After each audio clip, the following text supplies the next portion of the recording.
তারপর আমার স্বামীকে বিয়ের খবর দিতে হবে বলে জিন্নি আমার চাপ দিচ্ছে। তাই বাধ্য হয়ে আমি এই কাজ করেছি। ভেবেছিলাম ধরা পড়বো না, কিন্তু এমন ভাবে যে হাতে হাতে ধরা পড়ে যাবো এ কথা আমি ভাবতে পারিনি মহারাজ, এ কথা আমি ভাবতে পারিনি মহারাজ। ও মহারাজ, কতবারই তো আমার কত দোষ নিজ গুণে ক্ষমা করে দিয়েছেন, আর একবার নয় ক্ষমা করে দিলেন। একেবারে চুরি করে আবার ক্ষমা চাওয়া হচ্ছে? না না না না, কোনো ক্ষমা নেই। বাবা একে কারাগারে নিয়ে যাও, এদিকে আয়, এদিকে।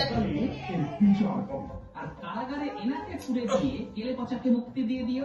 আর বেচারা বিনা দোষে কষ্ট তুই এদিকে আয় না, একটু বস তো, ঠিক করে বস। তোমার দূরদর্শিতার বাস। তুলনা নেই।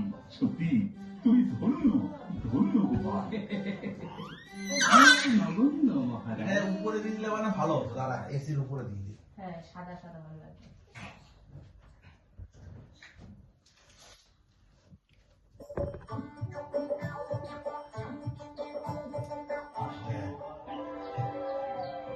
ঠিক আছে? কি সম্ভব? এটা পড়ে যাবে। শুনতে হবে না।